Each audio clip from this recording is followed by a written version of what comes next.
Lectura comentada de la Biblia.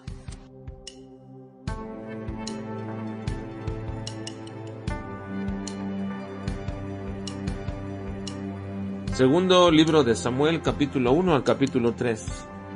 Causa de la muerte de Saúl, endecha de David, David es hecho rey, muerte de Asael, trato de Abner con David, traición de Joab a Abner, los hijos de Sarbia. El primer libro de Samuel culminó con la muerte de Saúl, donde el relato dice que le pidió a su escudero que lo matara porque estaba mal herido y no queriendo morir por mano de sus enemigos. Pero el escudero no quiso hacerlo, así que el mismo Saúl se echó sobre su espada y murió. Lo mismo también entonces hizo su escudero. Ahora bien, el segundo libro de Samuel comienza diciendo que la causa de la muerte de Saúl fue que una malecita que pasaba por allí escuchó a Saúl y éste le pidió que lo matara porque no había muerto todavía. Al menos ese es el relato de el propio Amalecita. Pero bien podría ser que, viendo aquí una oportunidad, aprovechó el quitarle su corona y traerla a David, diciendo que él había sido el que lo había matado, y tratando con esto de recibir alguna recompensa de parte de David. Ahora bien, al parecer por el relato anterior de que el escudero, al ver muerto a Saúl, también se mató, entonces podemos decir que el escudero tuvo que verificar realmente la muerte de Saúl, y no viendo escapatoria, él mismo se suicidó.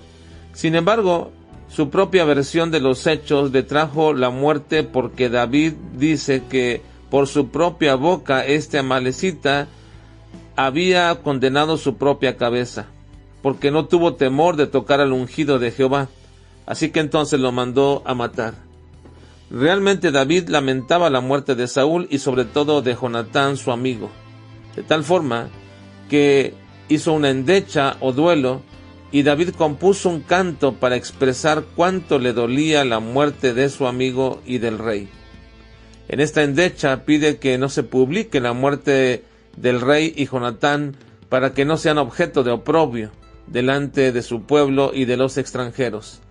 David entonces es hecho rey, y todos los de Judá siguen a David, pero no todo Israel lo hace, porque Abner, el general de Saúl, habiendo tomado a uno de los hijos de Saúl, lo ha proclamado rey.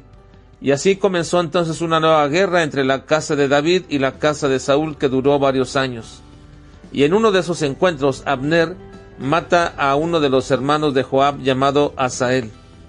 Aun cuando Abner le dijo que se fuera porque él no lo quería matar, sin embargo persistió y lo mató. Isboset, el hijo de Saúl, que había sido proclamado rey, acusó a Abner de haberse acostado con la concubina de su padre Saúl. Muy probablemente lo acusaba porque vio que Abner tenía más poder que él mismo y quiso deshacerse de él o tratar de someterlo, pero lo que sucedió fue todo lo contrario, porque Abner, sintiéndose ofendido, le dijo entonces a David que a él lo apoyaría para que fuera rey.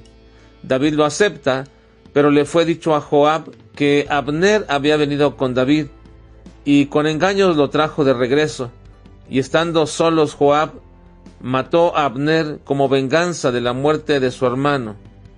Esto le causó gran frustración a David.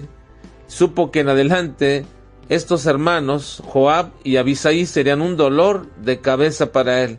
Así que se deslindó de la muerte de Abner y le hizo un entierro con honores. Lo endechó y ayunó por Abner. De esta manera todos supieron que no había sido idea de David matar a Abner. Y David expresa lo duro y difícil que serían para él tener que tolerar las acciones de estos dos hijos, los hijos de Sarbia, Joab y Abisai.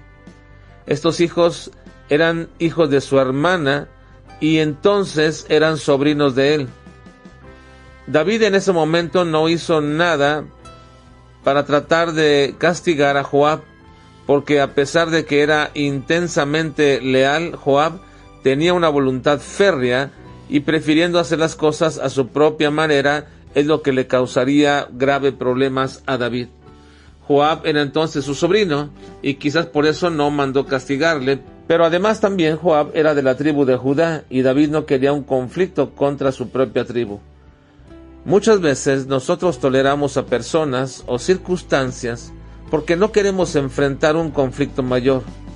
pero al final estos podrían ser verdaderos aguijones para nuestra vida.